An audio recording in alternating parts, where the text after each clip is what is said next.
देखो बेटे, माता सरस्वती का अभिवादन करके बेटे, और माता सरस्वती नमो नमः, ओम माता सरस्वती नमो नमो, विद्यादायिनी नमो नमो, हंसवाहिनी नमो नमः। और हम बेटे आगे बढ़ते माता सरस्वती का आशीर्वाद लेके। बेटे अब पेपरों का बेटे और समय कम होता जा रहा है। 1 महीना 10 दिन रह गए, 1 महीना 10 दिन रह गए। आज 8 तारीख है ना। कोई बात नहीं, बिल्कुल भी नर्वस मत हो। अरे पेपर तो आने हैं, जब डेट निश्चित है, आप पेपर में बैठ रहे हैं, तो फिर पेपरों से क्यों डर रहे हो? पेपरों से बिल्कुल नहीं घबराना, पेपर आने हैं। और जिन बालकों को कंपटीशन में बैठ रहे हैं, वो बिल्कुल भी अपने आप को नर्वस ना समझे। जो आपने तैयारी करी है, जो कराई है हम लोगों ने, वो बेटे आप उसको एक बार रिवीजन पर देखिए। केवल किस पर? रिवीजन पर। तो इसलिए बेटे पेपरों से डरना नहीं चाहिए भाई। जब आप पेपर देंगे तो परिणाम भी आएगा भाई। आप पेपर क्यों दे रहे हैं? परिणाम चाहे अच्छा है चाहे बुरा है, लेकिन हमें पॉजिटिव सोचना चाहिए कि परिणाम अच्छा आएगा, और भगवान पर हमें विश्वास रखना चाहिए। आप मेहनत कीजिए और जी जान से मेहनत कीजिए। मेहनत करोगे तो निश्चित फल आपको अच्छा मिलेगा। नहीं बेटे, समझ में? और ये मैं हमेशा आपसे कहता हूं बेटे, बस आप इतनी बात मेरी मानिए कि संगति अच्छे रखिए, पढ़ने वाले बच्चों में बैठिए और ज्ञान को लेते जाइए। नहीं बेटे, समझ में? इतनी मेरी बात को आप मान लीजिए। अब बेटे हम क्वेश्चन आपको समझा रहे हैं साइंस का बेटे, अच्छे से आप लोग देखेंगे, बहुत अच्छे तरीके से बेटे समझेंगे, और मैं इसे पूरी कोशिश करूंगा बेटे आपको क्लियर समझ में आए। बेटा मेरा क्वेश्चन है, फर्स्ट क्वेश्चन, थायरॉक्सिन हार्मोन बनाने में किसकी आवश्यकता पड़ती है? समझो बेटे अच्छे से। थायरॉक्सिन हार्मोन बनाने में किसकी आवश्यकता पड़ती है? आयोडीन की। किसकी आवश्यकता पड़ती है बेटे? आयोडीन की। देखो बेटे, आयोडीन बहुत इंपॉर्टेंट चीज है। क्या है? बहुत ही महत्वपूर्ण चीज है। क्या है बेटे? बहुत ही महत्वपूर्ण चीज है। बेटे आप इधर हो जाओ बेटी, और थोड़ा सा उसको जगह दे दो बच्चे को। तो सबसे मेन पॉइंट है हमारा बेटे कि थायरॉक्सिन हार्मोन बनाने में किसकी आवश्यकता पड़ती है? आयोडीन। मादा लिंग हार्मोन कहलाता है, देखो अच्छे से समझ लो क्वेश्चन, मादा लिंग हार्मोन कहलाता है एस्ट्रोजन। ये क्वेश्चन बार बार पेपर में आ जाता है बेटे, अच्छे से समझ लो। नहीं बेटे समझ में? एस्ट्रोजन। नहीं बेटे समझ में? तो ये बेटे मादा लिंग हार्मोन कहलाता है बेटे एस्ट्रोजन। क्या कहलाता है बेटे? एस्ट्रोजन। नहीं बेटे समझ में? तो ये हमारा है एस्ट्रोजन। अगला क्वेश्चन है, दो तंत्रिकाएं। क्या बेटे? दो तंत्रिका कोशिका के मध्य खाली स्थान को कहते हैं। मध्य का मतलब होता है बेटे बीच का। अच्छे से समझिए बेटे, दो तंत्रिका है और उसमें बेटे बीच में खाली स्थान है। क्या है बेटे? खाली स्थान। तो वो ये पूछा क्वेश्चन में, जो खाली स्थान है उसको क्या कहते हैं? क्या बेटे?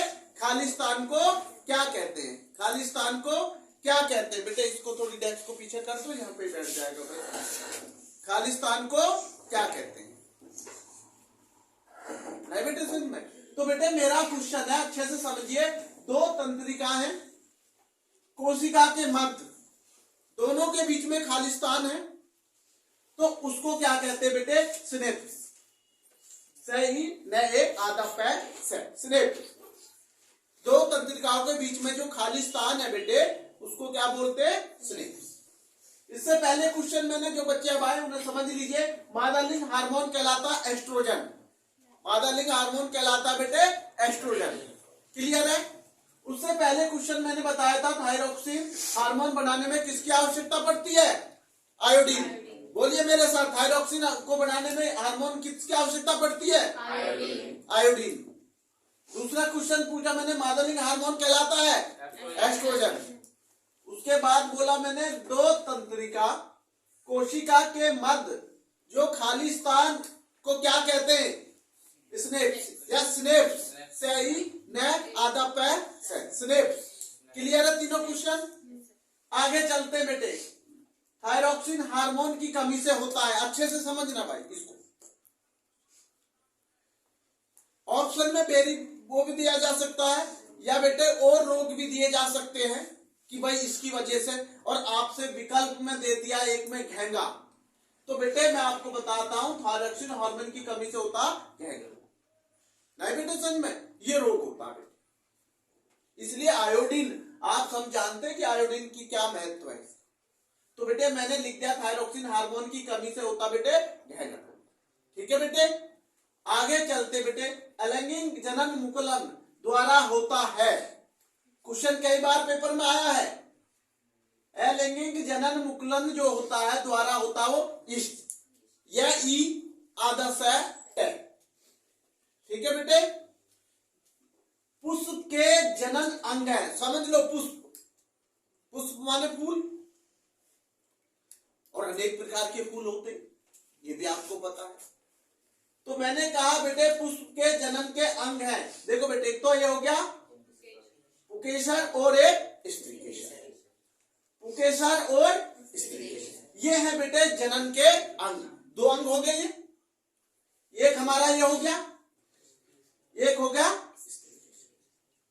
नहीं बेटे सच में। तो ये हमारा सबसे मेन चीज है बेटे, जो है पुष्प के जनन अंग है, जो पार्ट है पुकेसर और स्त्रीकेसर। क्लियर है? आगे चलते बेटे, अनुवांशिक विज्ञान के जनक हैं। देखो बेटे ये पहले भी मैंने बता दिया है, और ये पेपर में हमारे आता बहुत क्वेश्चन है। अनुवांशिक, जो इसके अनुवांशिकता का जो पिता है, जनक है, वो बेटे ये है ग्रेगोर जॉन मेंडल, पूरा नाम, और बच्चे मेंडल के नाम से याद कर लेते हैं इसे। किसके नाम से? मेंडल। आप समझ जाना, कभी और मेंडल दे दिए जाएं अटकाने के लिए, तो आपको ये ध्यान रहे, अगर ये भी याद ना रहे ग्रेगोर, तो जॉन मेंडल, नहीं बेटे, जॉन मेंडल, ये हमारा पूरा नाम तो यही है बेटे, ग्रेगोर जॉन मेंडल। ये कौन है बेटे? अनुवांशिक विज्ञान के जनक, फादर, पिता मेंडल। जो बस ये है कि कहीं मेंडल ऑप्शन में और मेंडल चारों पीछे जोड़ दिए जाए, नाम आगे कुछ और जोड़ दिया जाए, तो बेटे आपको थोड़ा सा इस पर विशेष ध्यान देना है, ग्रेगोर जॉन मेंडल। क्योंकि मैंने देखा अक्सर एग्जामिनर के माइंड में ये चीजें रहती है कि सबको मेंडल याद कर लेते हैं बच्चे, लास्ट वाला word Mendel Mendel Mendel, mother का वो जो मर्डर का प्रयोग किया, वो किसने किया? मेंडल। तो वो बच्चे को रटा हुआ रहता, ये बदल दिया जाता है इसका शुरू का, ये बच्चे को पता नहीं है। तो इसलिए हमें थोड़ा बेटे बारीकी से भी देखना चाहिए कि ऐसा मेंडल का शुरू में नाम क्या है, ग्रेगोर जॉन मेंडल। अगला क्वेश्चन है बेटे, दो डीएनए, देखो डीएनए मैं लिखवा चुका हूं, डीएनए की फुल फॉर्म भी मैं लिखवा चुका हूं, ऐसा में आरएनए भी मैं लिखवा चुका हूं, राइबोन्यूक्लिक एसिड लिखवा चुका हूं आरएनए की, और ये डीएनए, ये कह रहा तंतु आपस में जुड़े होते हैं।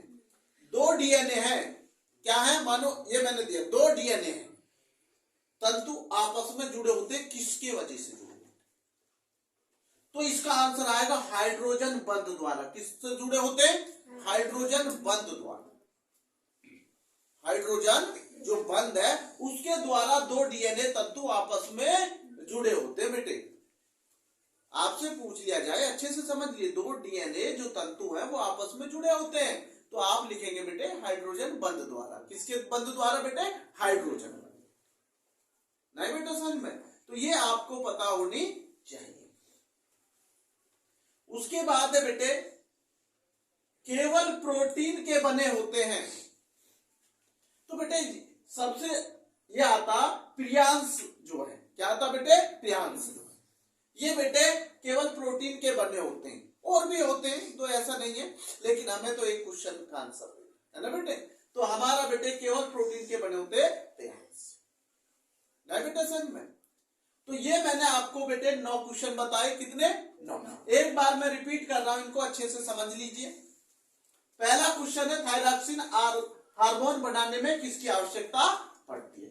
थायरॉक्सिन हार्मोन बनाने में किसकी आवश्यकता पड़ती है? आप आंसर में लिख देंगे बेटे आयोडीन। क्या लिख देंगे बेटे? आयोडीन।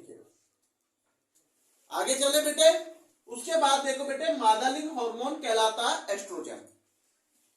मादा लिंग हार्मोन कहलाता है, आंसर ये रहा बेटे एस्ट्रोजन।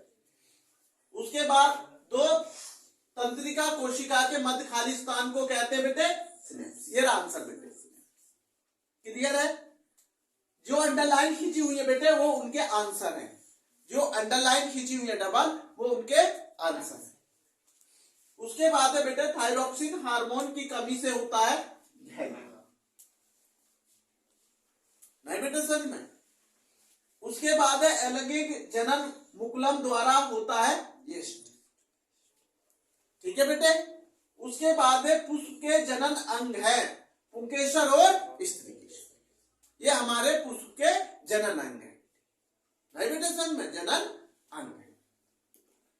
ये बेटा अगला क्वेश्चन है, ये मैंने पहले भी बताया कई बार, अनुवांशिक विज्ञान के जनक। अभी मैं कई बार इसे बोल चुका था, मेंडल। ये जॉन मेंडल, जॉन मेंडल नहीं बेटे समझ में। उसके बाद दो डीएनए तंतु आपस में जुड़े होते हैं, दो डीएनए तंतु आपस में जुड़े होते हैं हाइड्रोजन बंध द्वारा। किसके द्वारा बेटे?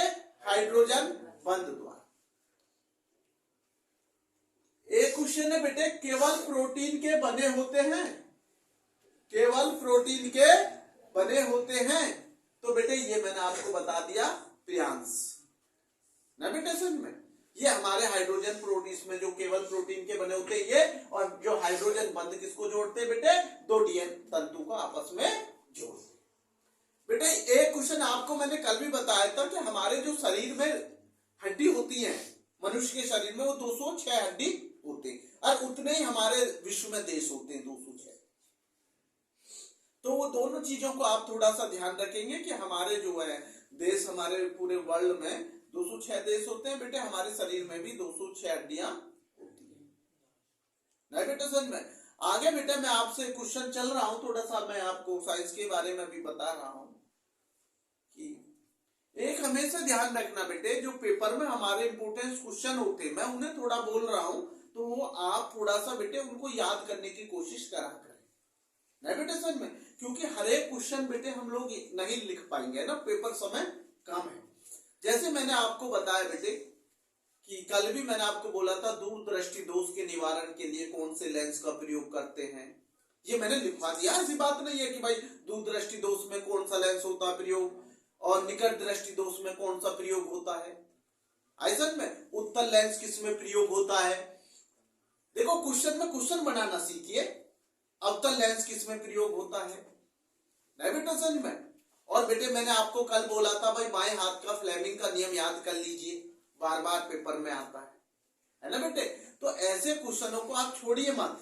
जो क्वेश्चन हमारे ये लोहे में जंग जो लगता है बेटे, वो मतलब उसके लिए पेंट क्यों करते हैं, लोहे में जंग को बचाने के लिए पेंट क्यों किया जाता है नहीं समझ बेटे। तो ये सारे क्वेश्चन आपको पता होना चाहिए। धावन सोडा के बारे में आप उनके उपयोग क्या है, उनके सारी चीजें पढ़नी चाहिए बेटे नहीं बेटे समझ में कभी भी। और अपने जितने रासायनिक सूत्र हैं जो उनके दे रखे हैं उनके अच्छे से याद करिए, कुछ जो है जो मैंने अभी काफी आपको लिखवा दिए गए, और बेटे उनकी संरचना भी बनाइए। जैसे मैंने आपको बताया मेथेन की संरचना बनाइए, CH4, C1 है, H कितने 4 है नहीं बेटा समझ में। तो ये आप पर बनाने आनी चाहिए। जैसे मैं एक आपको बना के दिखा रहा हूं बेटे, थोड़ा सा आप इन चीजों पर विशेष ध्यान दिया करेंगे आप बेटे। मैं मिटा दे रहा हूं बेटे आपको। उसके बाद बेटे मैं आपसे क्वेश्चन जो है मेरा साइंस से ही पूछ रहा हूं बेटे, ये डबल टी क्या है? डबल टी जो मटर के लंबे पौधों के लिए वो किया गया है, डबल टी है। अच्छा, और बौने पौधे के लिए क्या किया, किसने किया है? मेंडल। पूरा नाम क्या था इसके? ग्रेगोर जॉन मेंडल है ना, अभी तो बताया मैंने है? निकट दृष्टि दोष के लिए कौन सा उसका प्रयोग करते हैं? दूर दृष्टि दोष के लिए किसका प्रयोग करते हैं? ये आपको सब याद रहने चाहिए। क्वेश्चन जितना पढ़ोगे बेटे उतना मजबूती फेस होगी। जैसे बेटे मैंने आपको लिख दिया CH4, क्या लिख दिया बेटे? CH4। CH4 CH4 बेटे दूसरा मार्कर देख लो एक बार, क्योंकि ये मुझे लग रहा है कि हाँ CH4, तो ये CH4 ठीक है बेटे, CH4 ये मैंने लिख दिया बेटे मैथेन, है ना, क्या लिख दिया बेटे, मैथेन, ये आपको पता बेटे मैथेन, ठीक है बेटे। अब बेटे जब हम इसकी संरचना स्ट्रक्चर बनाएंगे पूरी उसका, तो जैसे मैंने बेटे C1 लिख दी बेटा, C मेरी कार्बन है, क्या बेटे ये मेरी C कार्बन है, और बेटे H मेरा क्या हाइड्रोजन, ये लिख दिया बेटे। H कितनी है बेटे 4, तो देखो बेटे इस हिसाब से मैंने एक H ये लिख दिया बेटे, और एक H बेटे यहाँ लिख दिया, एक H बेटा यहाँ नहीं बेटे समझ में। देखो बेटे C मेरी ये है और H बेटे मेरा एक ये गया, 2 3 4, तो बेटा ये पूरी होगी CH4, नहीं बेटे समझ में।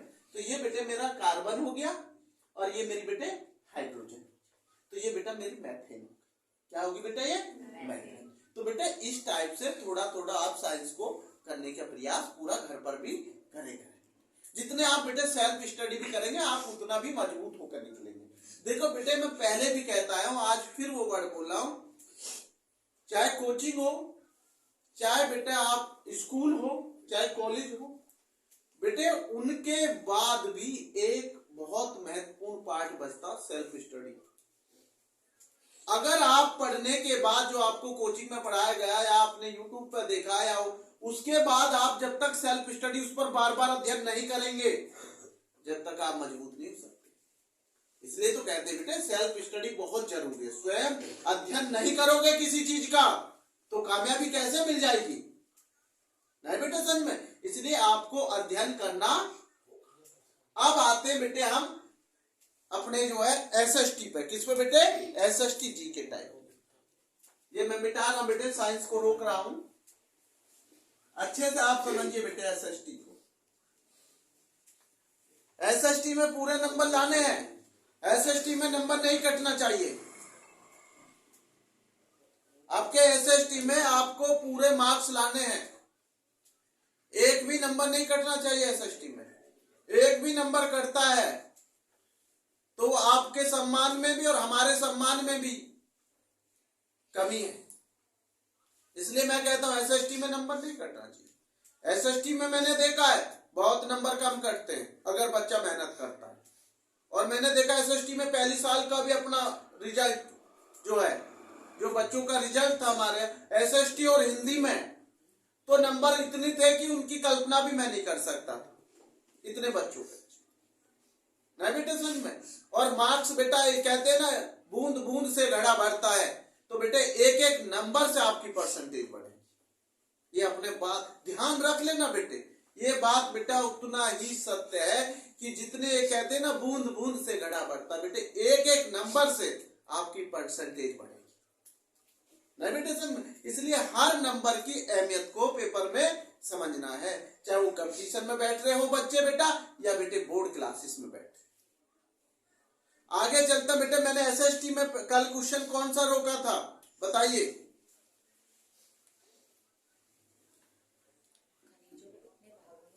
तीन भागों में बांटा जाता, कितने भागों में बांटा जाता, 3 भागों में बांटा जाता। आज मैं आपसे पहला क्वेश्चन कर रहा हूं SST का एक, वो पहले भी मैंने आपको बता दिया होगा।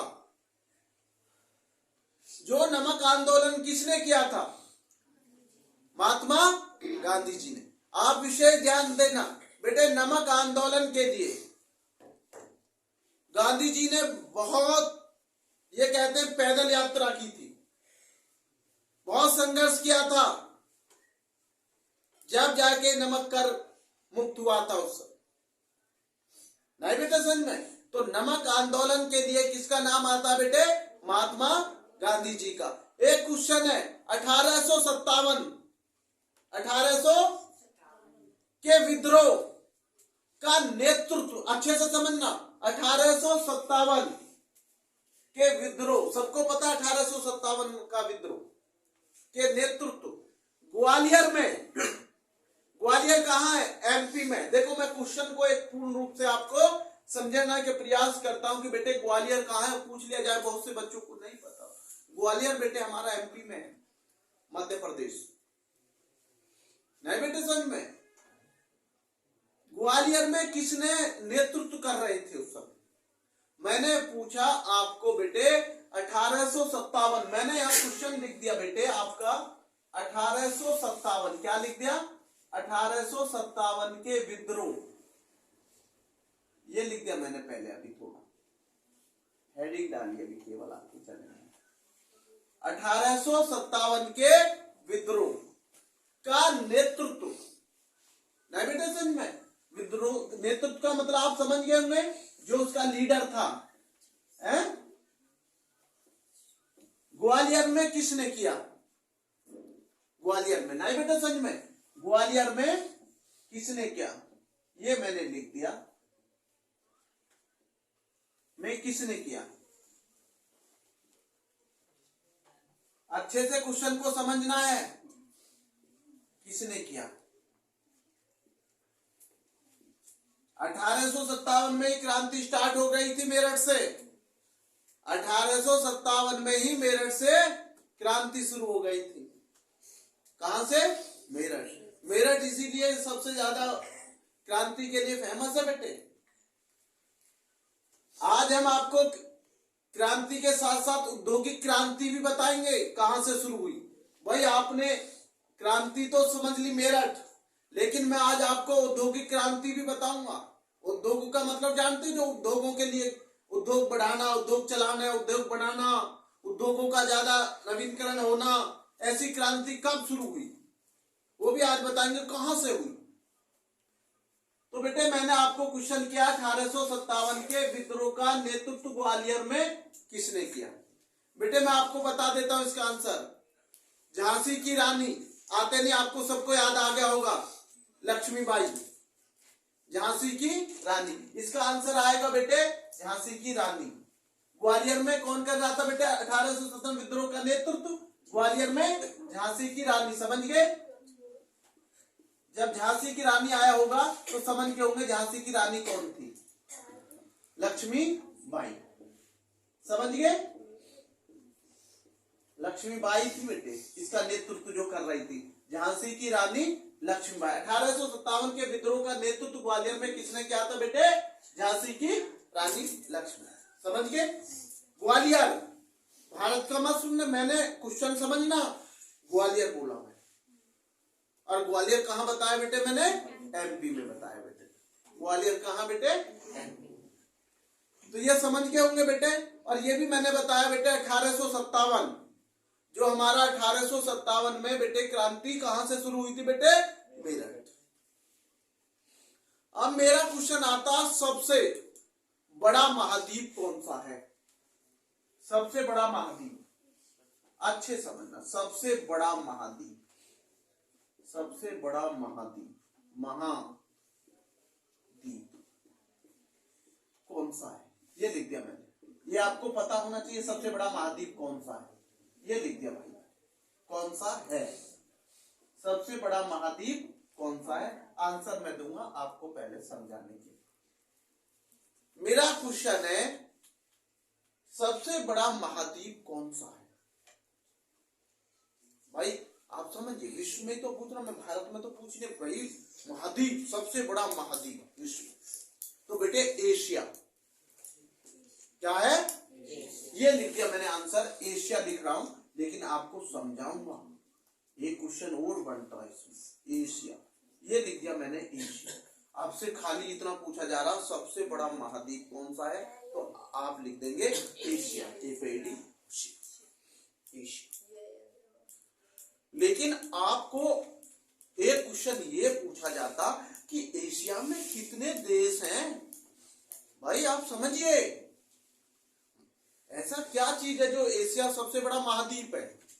तो एशिया में सबसे ज्यादा देश कितने? एशिया में मैं आपको बता रहा हूं बेटे, इसमें थोड़ा सा मतभेद है, वो मैं समझाने का प्रयास आपको कर। जो हमारे यूएनए की रिपोर्ट है, जो हमारे यूएनए मतलब यूएन की रिपोर्ट है, तो सर यूएन क्या होता है? यूनाइटेड, जो हमारा नेशंस होता है, यूनाइटेड नेशन, संयुक्त राष्ट्र, क्या होता, संयुक्त राष्ट्र जो होता है यूएन, अगर उसकी रिपोर्ट के अनुसार देखें तो बेटे 48 है एशिया में देश। समझना, मैं जो मतभेद है मैं उसे समझाना चाह रहा हूं आपको, कभी कभी किसी बच्चे को डाउट ना हो। अगर हमारा यूएन की रिपोर्ट में देख रहा हूं तो बेटे 48 है। कितने बेटे? 48। किसके अनुसार? यूएन। अभी मैंने बताया संयुक्त राष्ट्र के अनुसार, तो बेटे हमारे 48 है एशिया में देश। आपसे पूछ लिया जाए कि भाई यूएनए के अनुसार कितने देश है एशिया के अंदर, तो आप लिखेंगे 48। लेकिन कुछ चीजें बता रही हैं कि 49 है, कुछ कह रहे हैं 50। देखो मैं आपको बता दे रहा हूं, लेकिन बेटे यूएनए की रिपोर्ट को आप गलत साबित नहीं कर सकते, वो संयुक्त राष्ट्र है बेटे समझ में। तो जब उनकी रिपोर्ट के अनुसार एशिया में कितने देश माने गए बेटे? 48। समझ गए? अगर वैसे पूछा जाए भाई यूएनए के अलग कौन सी मतभेद, तो बेटे 49 बता रहे कुछ और कुछ बेटे 50। लेकिन मैंने आपको बता दी यूएनए की जो हमारे संयुक्त राष्ट्र की जो रिपोर्ट है बेटे, उसके अनुसार 48 कंट्री जो हैं वो है बेटे एशिया के अंदर। ना बेटा अभी समझ में? तो एशिया से पूछा जाए आपसे कि एशिया में कुल कितने देश हैं, तो आप 48। क्लियर है? सबसे बड़ा महाद्वीप कौन सा है? एशिया। 1857 का विद्रोह का जो नेतृत्व कर रही थी ग्वालियर में, कौन कर रही थी? झांसी की रानी। तीनों एसएसटी के हो गए। क्लियर है? एक क्वेश्चन बता दीजिए तो गुरुजी कौन सा क्वेश्चन पूछे? बंगाल का विभाजन कब हुआ? हम पहले बता चुके हैं, 1905, 1905। बहुत बड़ा। अगला क्वेश्चन में जो आपको पहले अभी थोड़ी देर पहले बोला था मैंने, औद्योगिक क्रांति। क्या बोला था? अभी तो मैंने कहा नहीं था हम बताएंगे आज औद्योगिक क्रांति। क्या बताएंगे? उद्योग। उद्योग का मतलब आप सब समझ गए, जितनी फैक्ट्रियां, कंपनियां, उद्योग लगाए जा रहे हैं, इन्हें सब औद्योगिक उसके अनुसार है। और बेटे बिना उद्योगों के कभी देश का विकास भी नहीं हो सकता। रोजगार नहीं मिलेंगे, जब उद्योग नहीं होंगे तो रोजगार कहां से मिलेगा? जब रोजगार नहीं मिलेंगे तो देश का विकास कैसे होगा? देश का विकास कैसे होगा? बेरोजगारी दूर ही नहीं होगी, देश विकसित देश में नहीं आके खड़ा होगा कभी भी, अगर उद्योग धंधे नहीं। देश को उद्योगपति, बहुत महत्वपूर्ण कदम होता है उद्योगपतियों को देश के विकास में। इसलिए सरकार उनको बहुत सारे प्रलोभन भी देती है, भाई आप हमारे स्टेट में आकर या हमारे उस पर कंपनी लगाइए बड़ी बड़ी। तो वो सब चीजें अपने प्रदेश का विकास, अपने देश का विकास, सब चीजों चाहती हैं। उस क्षेत्र का भी विकास होता है जब अच्छी अच्छी कंपनियां आकर कार्य करती। तो इसलिए कहा जाता है उद्योगों का बहुत बड़ा। क्वेश्चन मेरा ये उठता कि औद्योगिक क्रांति कहां से शुरू हुई? जो हमारे 206 देश हैं, कितने देश हैं? 206 देश हैं। उनमें से कौन सा देश है जो औद्योगिक क्रांति शुरू हुई? मैं लिखवा नहीं रहा, समझा रहा हूं, उसे अपने आप लिखना। इंग्लैंड। कहां से शुरू हुई औद्योगिक क्रांति? इंग्लैंड से शुरू। ये ध्यान रखना बेटे, अगर औद्योगिक क्रांति की शुरुआत हुई है तो बेटे वो इंग्लैंड से हुई है। कहां से हुई है बेटे? इंग्लैंड से। और फिर तो बेटे सभी देशों में धीरे धीरे ये क्रांति फैलती नहीं बेटा समझ में। एक इंग्लैंड जब नाम आ गया है तो कंपटीशन वाले बच्चों के लिए मेरे एक मन में क्वेश्चन आ गया कि बेटे क्रिकेट भी शुरू इंग्लैंड से ही हुई है। क्रिकेट की शुरुआत भी इंग्लैंड से ही हुई है और औद्योगिक क्रांति की शुरुआत भी इंग्लैंड से ही हुई है। जब कोई ऐसा नाम आ जाता है और उससे और भी क्वेश्चन बनते हैं तो बेटे उस क्वेश्चन को हमें समझ लेना। मैं कह चुका हूं बेटे, पेपर में किसी को कुछ पता नहीं होता कौन सा क्वेश्चन आ जाए, केवल बेटे अच्छे क्वेश्चनों को जो बार बार रिपीट होते हैं उनको किया जाता है जिससे कि क्वेश्चन आ जाए। नहीं बेटे समझ में। और कोई भी ये चीज आपसे कह रहा है कि भाई ये क्वेश्चन कर लीजिए 10 इनमें से मिल जाएंगे, 20 कर लीजिए, बेटे मैं उस चीज को नहीं मानता। इस चीज को मैं मानता हूं बेटे, जैसे कहा जाता है ना बेटे, एक बहुत अच्छा वो है कि भाई एक क्रीम लगाने से 2 दिन में गोरे हो जाएंगे, तो ऐसा नहीं हो सकता। अगर ऐसा होता तो फिर तो सारे गोरे होते। तो ये चीजें गलत हैं कि ये एडवर्टाइजमेंट विज्ञापन कि भाई 10 क्वेश्चन कर लो 10 में से ये आ जाएंगे, मैं इस चीज को नहीं मानता। नहीं बेटा सानी में, इसलिए बेटा तो इन चीजों पर जो बेकार के विज्ञापन है उन पर ध्यान ना दीजिए, केवल अपनी शिक्षा और अपनी मेहनत पर विश्वास कीजिए, स्वयं की मेहनत पर विश्वास कीजिए, कर्म करिए। नहीं बेटा समझ में, इन झूठे विज्ञापन पर ध्यान ना दें।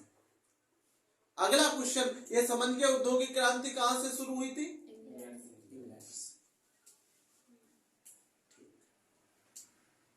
ग्वालियर में कौन विद्रोह का 1857 का विद्रोह का नेतृत्व कर रही थी? झांसी की। आवाज बहुत कम आ रही है, ऐसे आवाज आ रही है जैसे 2-4 बच्चे ही बैठे हैं और बोल रहे हैं। किसने किया था नेतृत्व? झांसी की रानी। लड़कों से ज्यादा तो लड़कियों की आवाज आ जाती है, और वैसे इनको बाहर बैठा दिया जाए तो बहुत चिल्लाते हैं। तो बेटे झांसी की। एक क्वेश्चन था मेरा, सबसे बड़ा महाद्वीप कौन सा है विश्व का? एशिया। एशिया में कितने देश हैं यूएन की रिपोर्ट के अनुसार? यूएन किसको बोलते हैं? संयुक्त राष्ट्र। संयुक्त राष्ट्र। आगे चलो, मैंने एक क्वेश्चन बोल रहा हूं बेटे, लोक कहते हैं ना, एक मैंने आपको बताया था लोक शक्ति, लोकतंत्र, लोकतंत्र, लोक शक्ति, लोकमत, ये सब जनता से जुड़ रहे हैं। लोकतंत्र, लोकमत, कहते हैं ना जनता अपना मत देती है। लोक शक्ति, जनता की शक्ति कितनी है। दूसरा आप क्या कहना चाह रहे हैं? मैं ये कहना चाह रहा हूं लोकतंत्र में या लोकतंत्र का मूल सिद्धांत क्या है, मैं ये लिख दे रहा हूं। लोकतंत्र का, ये मैं लिख दे रहा हूं, चलो लोकतंत्र, लोकतंत्र का मूल सिद्धांत, मूल सिद्धांत पूछ रहा हूं भाई, मूल सिद्धांत क्या है? प्रिंसिपल सिद्धांत क्या है, ये लिख दिया बेटे मैंने, क्या है लोकतंत्र का मूल सिद्धांत क्या है। अभी मैंने कुछ समय पहले भी बताया था कि भाई लोकतंत्र, हमारे विश्व में सबसे बड़ा लोकतंत्र अगर है तो भारत का है। अगर कोई पूछा जाए क्वेश्चन कि विश्व में सबसे बड़ा लोकतंत्र देश कौन सा है, तो बेटा वो भारत है। भारत से बड़ा किसी देश का लोकतंत्र नहीं है, चाहे वो अमेरिका हो, चाहे बेटे चीन हो, चाहे रूस हो, कोई भी हो, लेकिन बेटे भारत से बड़ा किसी का भी लोकतंत्र नहीं। एक क्वेश्चन तो ये बड़ा आसान है।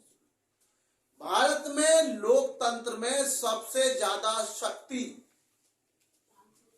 जनता की होती है।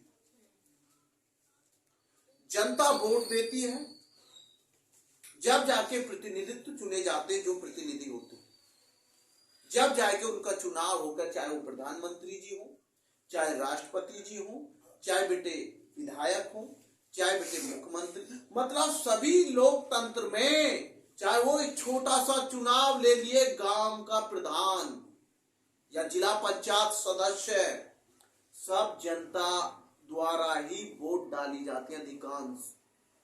नहीं बेटे समझ में, तो हमारे जनता के पास बहुत बड़ी शक्ति होती है, किसी को भी प्रधानमंत्री बनाना, राष्ट्रपति बनाना, सब जनता का। इसलिए लोकतंत्र हमारे भारत का सबसे बड़ा है।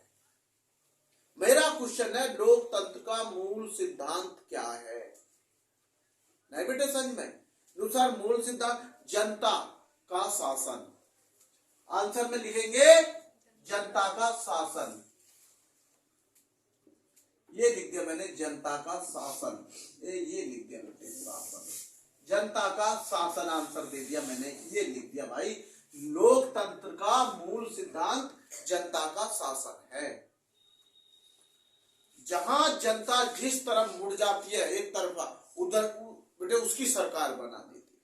आपने नहीं देखा 2014 में मोदी जी प्रथम बार प्रधानमंत्री बने थे। नहीं, पहले हमारे देश में कांग्रेस की सरकार थी। किसकी थी बेटे? कांग्रेस की सरकार। काफी दिनों तक कांग्रेस का राज रहा, कहा जाता 59 साल तक कांग्रेस ने राज किया है, जो भी है। लेकिन आप इसी समझ रहे हैं कि 11 साल जो है, ये कह सकता हूं 11 साल के आसपास हमारे मोदी जी देश के प्रधानमंत्री चल रहे हैं, तिबारा प्रधानमंत्री बने। बहुत बड़ी बात, बहुत बड़ा इतिहास होता बेटे कि गुजरात के सीएम भी रहे पहले, उसके बाद देश का नेतृत्व कर रहे हैं पूरे भारत। तो ये सब चीजें किसने चुना? जनता ने। जनता के बिना ये संभव नहीं हो सकता हमारे देश में। इसलिए कहा जाता हमारे देश का सबसे बड़ा लोकतंत्र अगर है पूरे विश्व में तो वो देश हमारा है भारत। और भारत के पास, जनता के पास बहुत शक्ति होती है कि वो किसको चुनाव में जिताएगी, किसको हराएगी। क्योंकि मत देने का अधिकार आप सबको पता है, 18 वर्ष से अधिक भारत का नागरिक हो, नहीं बेटे सच में, पागल या दिवालिया ना हो, बहुत सारी कंडीशन देखी जाती है। और हमारे देश में 35 वर्ष की आयु के बाद राष्ट्रपति बनाया जाता है, 30। और सभी का कार्यकाल, देखो क्वेश्चन पे 5 वर्ष होता है, राष्ट्रपति का कार्यकाल हमारे देश में 5 वर्ष होता है। उसके बाद चुनाव होंगे जो भी। प्रधानमंत्री का कार्यकाल 5 वर्ष होता है हमारे देश के अंदर। मुख्यमंत्री का कार्यकाल 5 वर्ष होता है। प्रधान का, एक छोटे से गांव का प्रधान का कार्यकाल 5 वर्ष होता है। हमारे यहाँ सबसे ज्यादा 5 वर्ष का कार्यकाल है सभी को, ज्यादातर, चाहे वो प्रधानमंत्री हो, चाहे मुख्यमंत्री हो, चाहे राष्ट्रपति हो, सभी का कार्यकाल 5 वर्ष का। और ज्यादातर या राज्यसभा कुछ सदस्यों किस चीज में छोड़कर 6 वर्ष का भी है, लेकिन ज्यादातर हमारे यहाँ 5 वर्ष का कार्यकाल है। प्रधानमंत्री का भी 5 वर्ष में चुनाव होते हैं, फिर चुनाव होते हैं, फिर जनता चुनती है। तो इसलिए हमारे देश का लोकतंत्र बहुत बड़ा है। क्लियर है अब लोकतंत्र पे? लोकतंत्र का मूल सिद्धांत क्या है? जनता का शासन। ग्वालियर का नेतृत्व 1857 के विद्रोह में कौन कर रहे थे? झांसी की रानी लक्ष्मीबाई। क्लियर है? मेरा क्वेश्चन है, एशिया में यूएन की रिपोर्ट के अनुसार कितने देश थे? 48। याद हो गया? सबसे बड़ा महाद्वीप कौन सा है बाबूजी? एशिया। कितने देश है एशिया में? 48। क्वेश्चन पूछा करूंगा एक 48। आगे मैं चल रहा हूं बेटे। मैंने एक क्वेश्चन लिखवाया था आपको, पूर्ण स्वराज के अध्यक्ष कौन थे? चित्तरंजन दास। लेकिन मेरा आज क्वेश्चन ये नहीं है। मैंने कहा उस समय सचिव कौन थे? जवाहरलाल नेहरू बताया मैंने, है ना। लेकिन मैंने आज क्वेश्चन पूछ रहा हूं, पूर्ण स्वराज मांग किस अधिवेशन में हुई? पूर्ण स्वराज की मांग, मैंने क्वेश्चन लिख दिया, पूर्ण स्वराज की मांग। देखो समझ लो, पूर्ण स्वराज, स्वराज की मांग, मांग किस अधिवेशन में, किस अधिवेशन में? क्वेश्चन आ सकता है। मैंने लिखा पूर्ण स्वराज, क्या लिखा बेटे मैंने? पूर्ण स्वराज की जो मांग थी बेटे, किस अधिवेशन में की गई या अधिवेशन में हुई? भैया अच्छे से समझ लीजिए, पूर्ण स्वराज के बारे में पहले भी बता चुका हूं, लेकिन अच्छे से समझ लीजिए। लाहौर अधिवेशन, क्योंकि हमारा बच्चा इस समय गलती करने के चांसेस इसलिए ले लेता, उस जानता लाहौर तो पाकिस्तान का वो है, बिल्कुल यह टाइम तो पाकिस्तान में लाहौर, लेकिन पहले तो भारत का ही वो था। आप समझिए मैं क्या कहना चाह रहा हूं। भैया पहले पाकिस्तान भारत का ही तो वो है। तो ये लाहौर अधिवेशन में क्या गया था? पूर्ण स्वराज की मांग। आपसे पूछ लिया जाए कौन से अधिवेशन में क्या गया था? लाहौर अधिवेशन 1929। 1929। तो मैं क्या लिखूंगा? लाहौर। क्या लिख रहा हूं? लाहौर अधिवेशन। क्या बेटे? लाहौर अधिवेशन में 1929 1929 में ये हुआ था भैया। पूर्ण स्वराज की मांग लाहौर अधिवेशन से शुरू हुई थी कि भाई हमें पूर्ण स्वराज नहीं बेटा सच में। और 1929 से हो गई थी। हमने आपको लिखवाया था कि उस समय इसकी पूरी जो हुई थी 1930 में हुई थी, लिखवाया था ना हमने। तो लेकिन मैंने कहा था 1929 से स्टार्ट हो गई थी मांग, तो इसकी पूर्ण स्वराज की 1929 से शुरू होगी। दूसरा कहां से हुई थी? लाहौर अधिवेशन से। समझ गए? उसके बाद मैं एसएसटी का एक क्वेश्चन पूछ रहा हूं, बहुत आसान क्वेश्चन पूछ रहा हूं कि आप ये कहेंगे कितना आसान। भारत के प्रथम राष्ट्रपति कौन? डॉक्टर राजेंद्र। गुरु जी आपने ये क्वेश्चन कई बार बता दिया, इसका मेरा एक लॉजिक है। आज मैं आपको हिंदी में डॉक्टर राजेंद्र प्रसाद का जीवन परिचय भी बताऊंगा, पेपर में आता है। तो मैंने कहा एक जीके का भी बोल दूं साथ में, भाई एक एसएसटी का भी बोल दूं कि आपको सबको पता है हमारे जो प्रथम राष्ट्रपति बने थे देश के, प्रथम फर्स्ट प्रेसिडेंट इन इंडिया बने थे, तो बेटा डॉक्टर राजेंद्र प्रसाद थे। कौन थे बेटे? नो सर क्या ये डॉक्टर थे?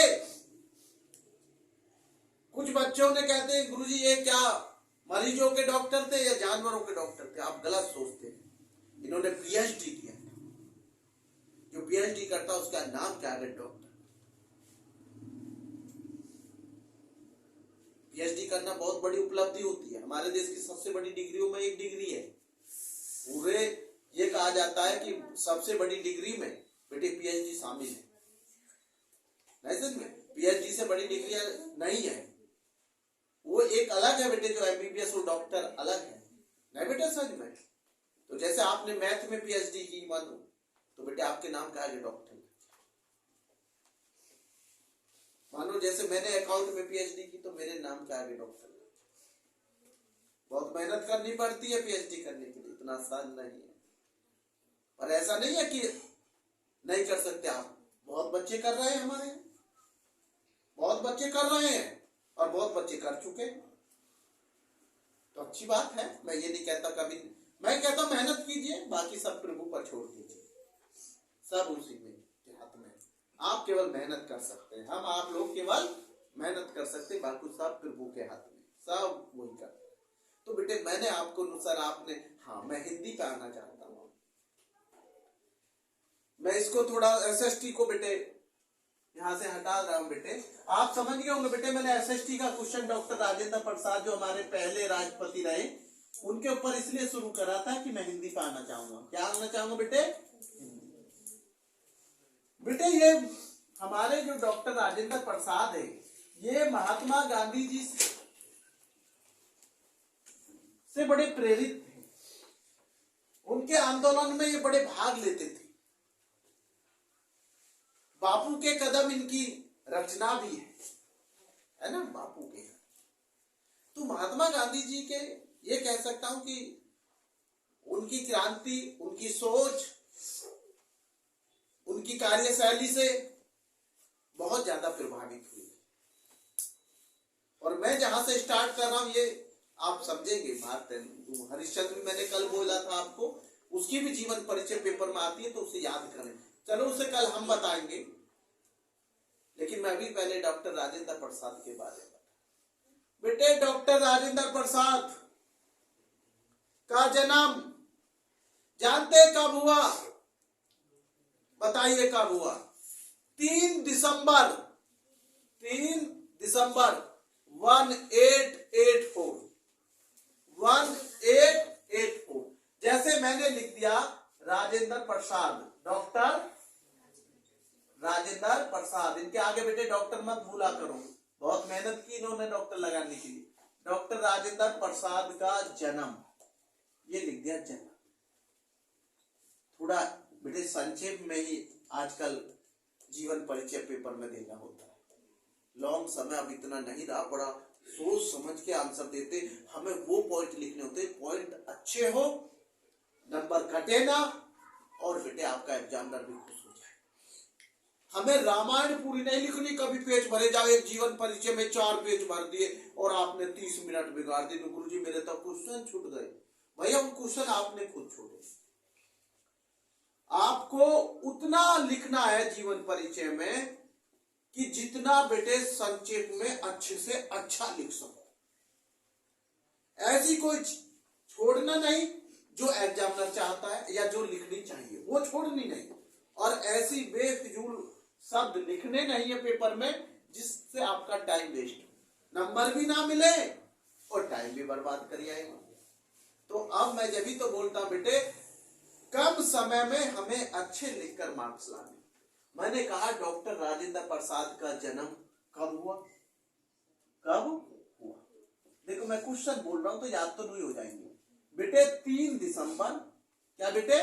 3 दिसंबर। और बेटे 1884 ये लिख दिया मैंने, 3 दिसंबर 1884। ठीक है बेटे। डॉक्टर राजेंद्र प्रसाद का जन्म बेटे 3 दिसंबर को माना जाता है बेटे 1884। अगर हमारे बहुत सारे बच्चे 1884 बहुत जल्दी पकड़ लेते, और कुछ बच्चे बेटे 1884 का मतलब कहते गुरुजी इसका मतलब क्या है? मैं कहता हूं भाई ये 84 है, 84। अच्छा ठीक ठीक।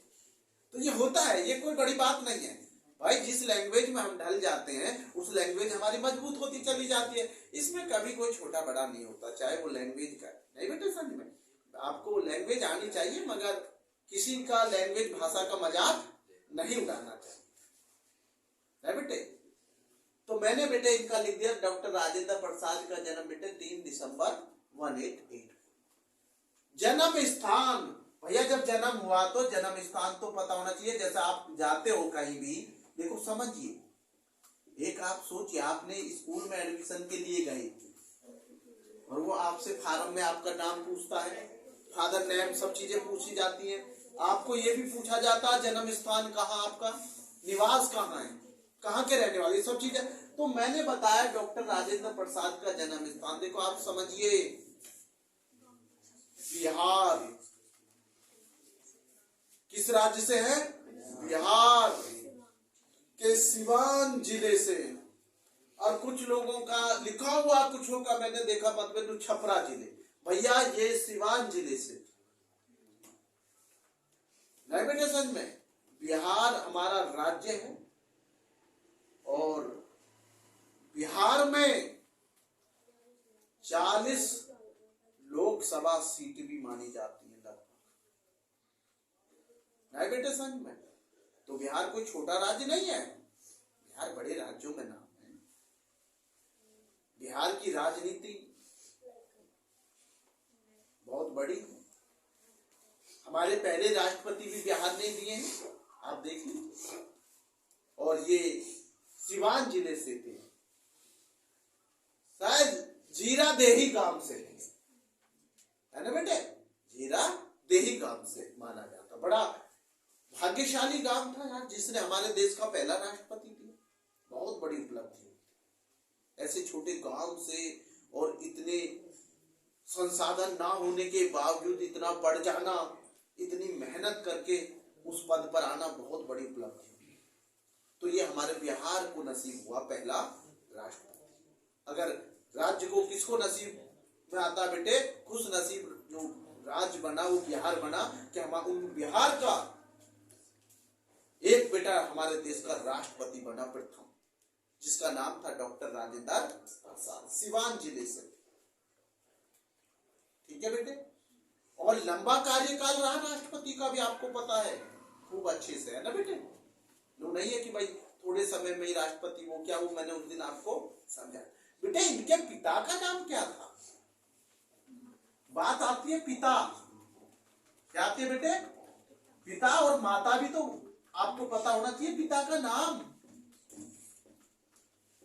कि इतने खुश नसीब माता पिता हैं जो जिसका बेटा हमारे देश का प्रथम राष्ट्रपति बना। वो माँ बाप कितने धन्य हैं। पिता का नाम जानते हो क्या था? पिता का नाम क्या था? महादेव सहाय। महादेव राम, महादेव नाम नहीं भूल सकते, भगवान शिव महादेव, देवों के देव महादेव। तो इनके पिता का नाम था महादेव सहाय। समझ गए बेटे? किसके पिता का नाम था महादेव सहाय? डॉक्टर राजेंद्र प्रसाद, जो हमारे देश के प्रथम राष्ट्रपति रहे, जो बिहार के सिवान जिले के जेहरा देही गांव में पैदा हुए थे। समझ गए बेटे? कोई क्वेश्चन पूछ लिया जाए, गांव का नाम पूछ लिया जाए, उनके जिले का पूछ लिया जाए, उनके राज्य का नाम पूछ लिया जाए, उनके पिता का नाम पूछ लिया जाए, उनकी माता का नाम पूछ लिया जाए, तो माता का नाम क्या था? कमलेश्वरी देवी था। कमलेश्वरी देवी था। उनकी माता का नाम क्या था? कमलेश्वरी देवी। और बेटे इनकी मृत्यु 1963 में हुई। इनकी मृत्यु कब हुई बेटे? 1963। 1963।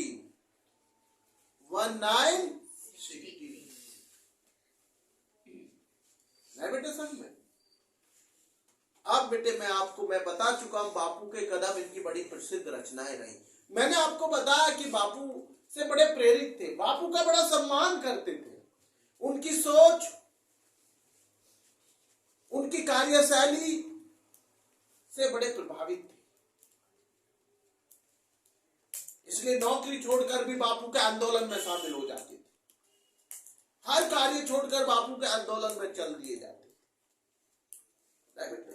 माने क्या, त्याग के बिना कुछ पा नहीं सकते। इसलिए तो बेटे इन्होंने त्याग किया, नौकरी का त्याग किया, समय का, ये सब चीजें बेटे, जब तो देश के राष्ट्रपति बने। और बेटे बड़े बुद्धिमान थे, बुद्धिमानी, और बच्चे, ये कहा जाता बहुत ही अच्छा व्यवहार था, बड़ा अच्छा व्यवहार हो। ये कहा जाता कि सत्यता के बड़े अच्छे इंसान थे। अब बेटे मैं हिंदी में आगे बढ़ता हूं थोड़ा। मैं आज आपको बेटे, मैंने आपको उत्प्रेक्ष अलंकार भी बता चुका हूं, रूपक अलंकार भी बता चुका हूं बेटे, सलेश अलंकार भी बता चुका हूं।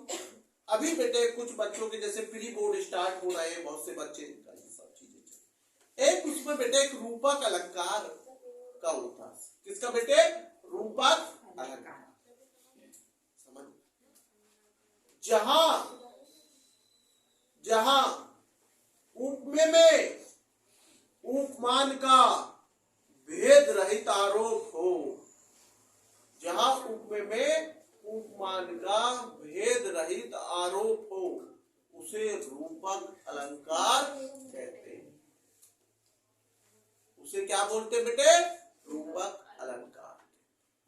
जैसे चरण कमल बंदो हरि राही, चरण कमल बंदो हरि राही। एक बेटे हमारा अलंकार होता है उत्प्रेक्षा। कौन सा होता है बेटे? उत्प्रेक्षा। जहां उपमेय में उपमान की संभावना हो, जहां उपमेय में उपमान की संभावना हो, उसे बेटे उत्प्रेक्षा अलंकार कहते हैं। जहां उपमेय में उपमान की संभावना हो, उसे बेटे उत्प्रेक्षा अलंकार कहते हैं। जैसे सोवत ओढ़े पीत पटु, बोलो मेरे साथ, सोवत ओढ़े पीत पटु, श्याम सलोने गात, मानो नीलमणि शैल पर आता प्रभु प्रभात। तो ये हमें बेटे सभी याद करने। अब हम आते हैं बेटे थोड़ा मैथ, क्योंकि मैथ हो नहीं रहा, थोड़ा सा मैथ करते। ज्यादा टाइम नहीं लूंगा आप लोगों का, 5 मिनट का टाइम बेटा और लूंगा। कितना टाइम हो गया बेटा इसमें?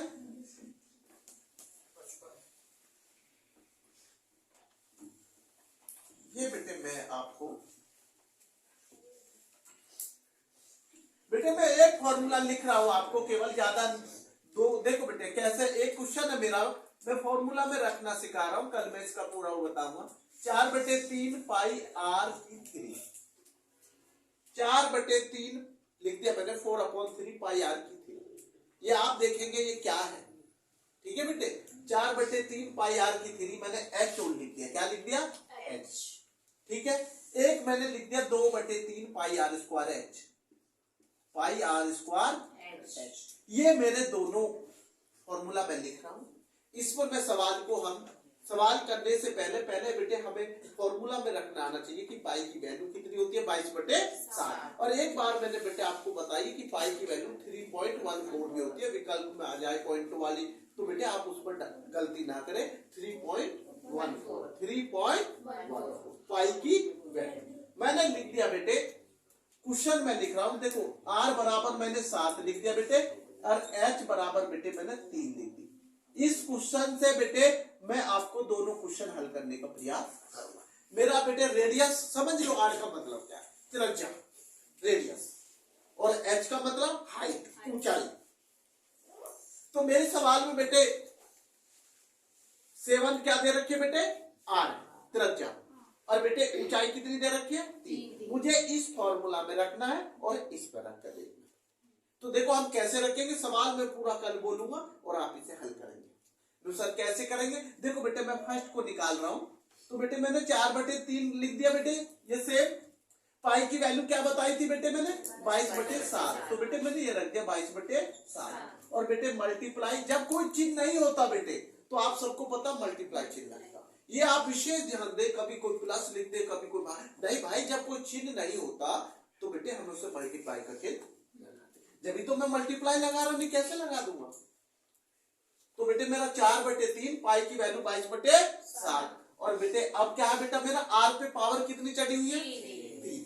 आर कितना बेटे मेरा 7। तो क्या बार लिखूंगा 7 को, 3 बार बेटे। 7 × 7 × 7 × 7 ये लिख दिया बेटे मैंने मल्टीप्लाई, लिख दिया 3 बार, 1 2 3। अब बेटे मेरा आगे क्या बेटा, एच क्या बेटा मेरा 3। तो मल्टीप्लाई 3, ये हो गया बेटा। मैंने बेटे फॉर्मूला में ये रख दिया। अब हम इसको सॉल्व करेंगे और बेटे जो आएगा वो आंसर। तो सर कैसे करें आसानी से, बेटे 7 को 7 से काट लो, कट गया। 3 से बेटे 3 को काट लो, कट गया। तो बेटे नीचे तो अब कुछ बचा नहीं। तो बेटे हमारा क्या हो गया, 4 की इसमें करेंगे तो 88 हो जाएगा बेटे। थोड़ा सा बेटे स्पीड हमें करनी होनी चाहिए। और बेटे 7 में 7 की मल्टीप्लाई करेंगे तो 49 हो जाएगा। नहीं बेटा सच में देखो बेटा 7 से 7 उड़ गया तो ये 2 ही तो बचे, 7 यही तो बचे बेटा। देखो ये तो 7 में 7 की मल्टीप्लाई करी कितना आ गया, 49। और बेटे 3 से 3 कट गया और बेटे 4 की 22 में करी तो 88। अब जो भी यहाँ आएगा बेटा वो आंसर आ जाएगा। कितना आया बेटे, 43। ये बच्चों ने बताया कि 4312। एक बार चेक कर लेना बेटे, है ना, हाँ चेक जरूर कर लिया करो बेटे, आंसर गलत नहीं होना। 4312 आया है। उसके बाद बेटे ये बचा मेरा, पीछे वाले भी चेक कर ले, कभी आपस में ये हो रहा कि ये नहीं आ रहा वो नहीं, ये चीज सोच लेना, यही चेक कर लेना। तो बेटे 2/3 देखिए आप, 2/3 और पाई की वैल्यू। अब हम इसको कर रहे हैं बेटे, इस सवाल को इस पे रख रहे हैं। और बेटे हमारा आर कितना बेटे 7। तो क्या बार लिखेंगे इसमें, 2 बार, क्योंकि मेरे बेटे इसमें 3 बार नहीं लिखा जाएगा क्योंकि इसमें स्क्वायर है, इसमें बेटे क्यूब है। अब देख लीजिए। और एच कितना बेटे 3। बेटे हमारा 7 से 7 कट गया, 3 से 3 कट गया। तो हमारे पास 88 × 7 बचा है ना। देखो बेटा यही तो नहीं, 44 आएगा बेटे, क्योंकि इसमें 2 है। क्या है यहाँ देखिए 44, क्योंकि उसमें 4 था बेटे, क्या था 4। तो यहां लिखेंगे हम 44, क्योंकि बेटे 22 दूनी 44। और बेटे 7 ये हमारा बच रहा, 3 से 3 कट गया, 7 से 7। बेटे इसकी आप मल्टीप्लाई करके देख लीजिए कितना आ रहा बेटे। 7 चौक 28 को 8 का 80 लगे 2, 308। कितना आ रहा बेटे 308 आ रहा बेटे, आंसर 308। ये बेटे सर में तो ये हमने दोनों बेटे आज की पढ़ाई यही रोकते बेटे। धन्यवाद।